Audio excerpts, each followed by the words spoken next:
Buenas noches. Hoy tenemos 3 temas para desarrollar.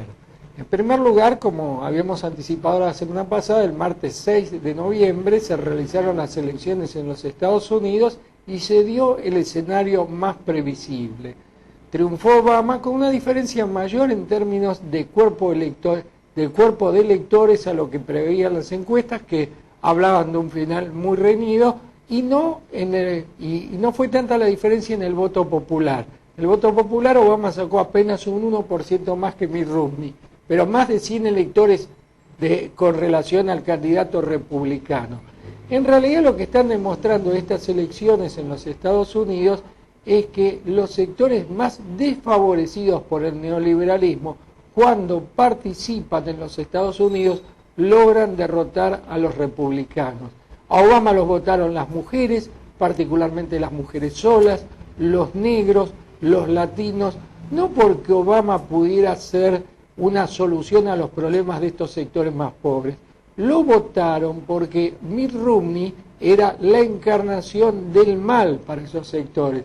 Mitt Romney había dicho que ¿qué pretende toda esta gente? Tener un sistema de salud público para todos, como si fuera una idea descabellada, la pretensión de los pueblos de tener la salud pública correspondiente, que se quejó de la gente que vive del Estado, o sea que el 48% va a votar por Obama y con esa gente no podemos contar, y finalmente abogó por un Estado pequeño, con reducción de impuestos, pero simultáneamente no habló de reducir el presupuesto militar, que es un presupuesto macrocéfalo en los Estados Unidos.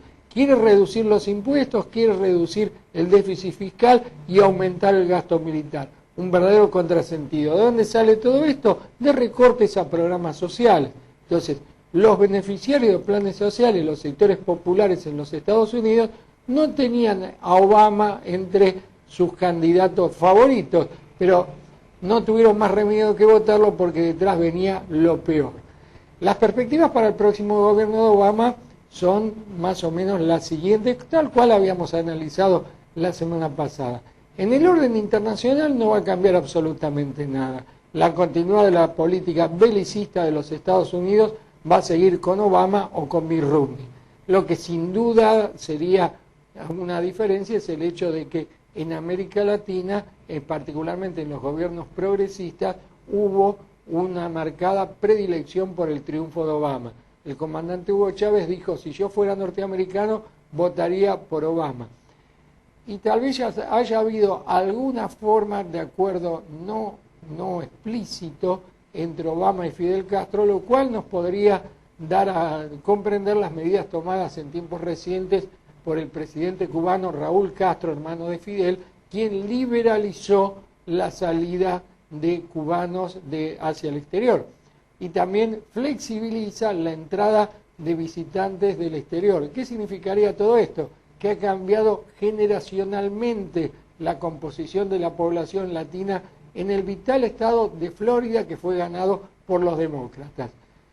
Los cubanos que iniciaron el exilio cubano en Miami, si tienen una foto de Fidel Castro, le pinchan alfileres y le prenden velas para tratar que se muera. Las jóvenes generaciones ya no están pegados a los conflictos del pasado, así como en Cuba los más jóvenes no son fanáticos de la revolución, tampoco los jóvenes cubanos o cubanos descendientes de Florida, que tienen 20, 25 años ahora, están pegados a los conflictos de sus padres y de sus abuelos. Entonces quieren conocer la isla, quieren conocer a un pariente que haya quedado en la isla y ya no están fanáticamente cargados contra la figura de Fidel Castro. Entonces demandan otro tipo de cuestiones que los republicanos parecen no estar capacitados para responder. Los republicanos han quedado pegados a un programa prácticamente ultraconservador que niega el derecho al aborto para las mujeres que no quieran desarrollar su embarazo, que niega el derecho al matrimonio gay, que niega toda reivindicación progresista.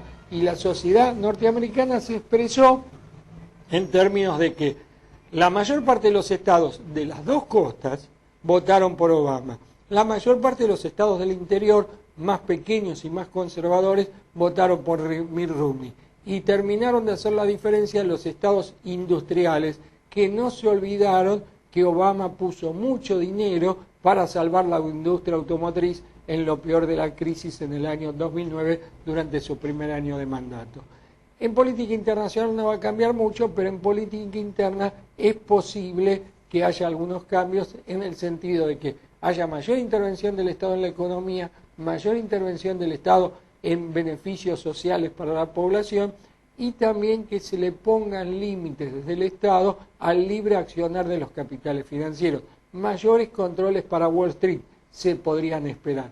Una reversión de las tendencias peores de la economía norteamericana, que en 30 años o 32 años de neoliberalismo, cuando asumió Ronald Reagan, se ha desindustrializado profundamente, excede mucho la persona de Obama y excede los 2 años, los 2 periodos que va a tener Obama en la presidencia. Pero es la única manera en que Estados Unidos vuelva a ser una sociedad en la cual se pueda vivir lo que los propios norteamericanos llaman el sueño americano, el hecho de que pueda haber beneficios para todos, que todos puedan ascender socialmente y que Estados Unidos pueda contener a toda su población con un alto nivel de vida. Sin industria no hay crecimiento y no hay verdaderamente nación. Hubo otra elección el día jueves, otra elección, pero ya no una elección masiva, sino una elección particular. El 18º Congreso del Partido Comunista comenzó a reunirse el día jueves y ha terminado creo que el día sábado, sin tomar algunas decisiones fundamentales, pero planteándose 4 problemas principales. Cada lustro, cada 5 años, se reúne un congreso de un partido comunista que tiene 83 millones de adherentes y que conduce como partido único a un país de 1.300 millones de personas. Se planteaba 4 cuestiones fundamentales. Cómo mantener el crecimiento económico de China, cómo mantener la unidad social con los problemas que vamos a ver a continuación, que significa el crecimiento, cómo mantener la hegemonía del Partido Comunista Chino y finalmente cómo mantener la soberanía del Estado Nacional chino. Se trata de una tendencia que viene desde hace 2 siglos, en que China fue fagocitada por las grandes potencias occidentales.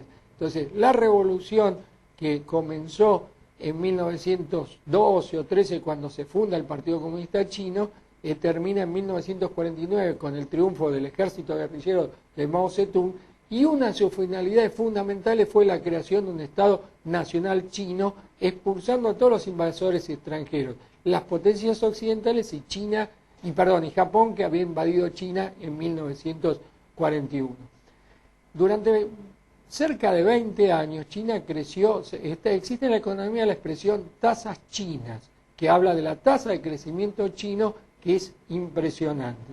Ahora, ¿cómo mantener el crecimiento de la economía china? Es muy difícil porque China es el principal exportador mundial y el resto del mundo capitalista central está sumido en una crisis desesperante. Entonces, ¿cómo mantener el nivel de exportaciones? Es algo realmente muy difícil. Pero de todos modos, China, a partir de la apertura económica que impulsó Deng Xiaoping en 1977, ha incorporado capitales de Estados Unidos y de muchos otros países. Franco Macri, el padre de Mauricio Macri, está radicado haciendo negocios en China, y ese crecimiento económico ha producido determinadas distorsiones realmente un poco complejas. Hay una gran disparidad entre el nivel de vida entre el campo y la ciudad, hay una gran desigualdad de ingresos y simultáneamente hay un fuerte crecimiento de las clases medias, que van a demandar muchas cuestiones. Pero en principio, todas esas cuestiones que vimos del crecimiento económico y esa disparidad y esa desigualdad social, lo que intenta el Partido Comunista es tratar de armonizarlo del mejor modo posible.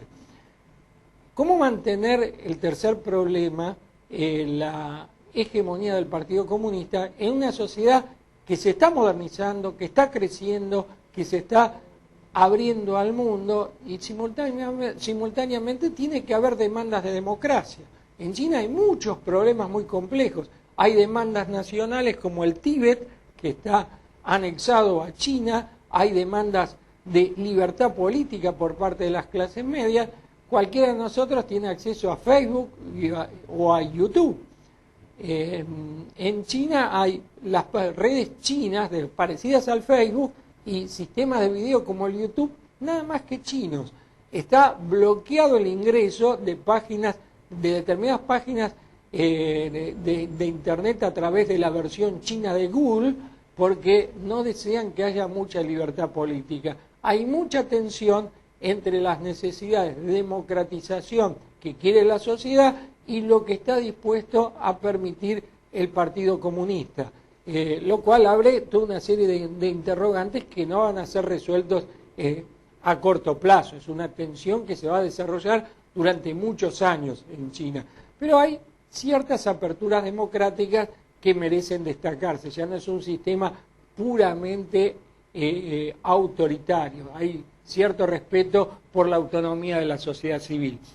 En términos de demandas de la sociedad, hay mucha crítica a la corrupción del partido gobernante, que es el partido único. No nos olvidemos que pasan millones de negocios por la decisión de los 10 miembros del Politburó del Partido Comunista Chino.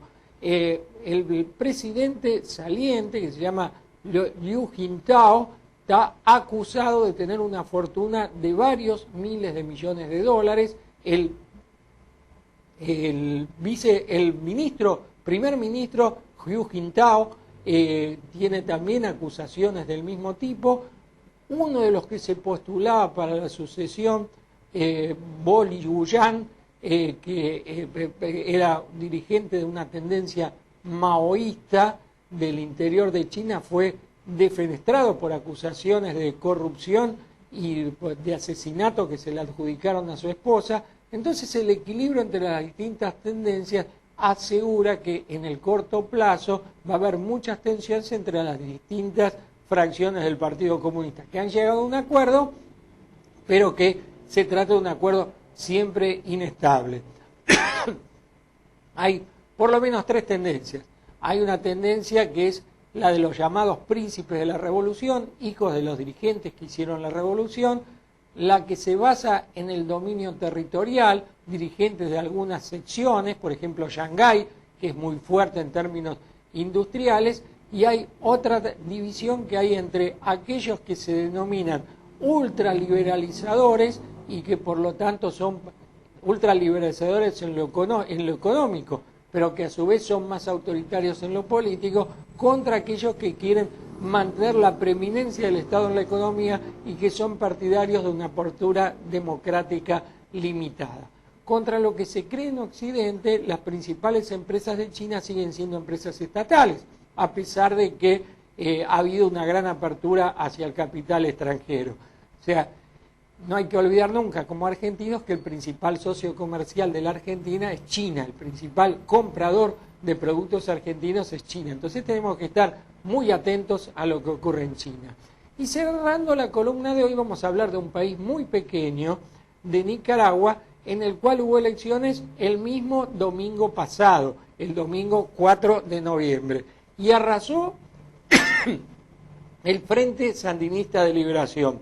De 150 municipios, el Frente Sandinista de Liberación Nacional se llevó 135, con lo cual se abre una etapa en la cual es muy probable que en la próxima elección nacional sea electo otra vez un representante del Frente Sandinista de Liberación Nacional, con lo cual se aseguraría en ese país la continuidad del ALBA, el proyecto que encabeza el presidente Chávez de integración latinoamericana. Uno de los que encabeza el presidente Chávez, uno de los proyectos de integración latinoamericana más importantes. También está la UNASUR, el Mercosur.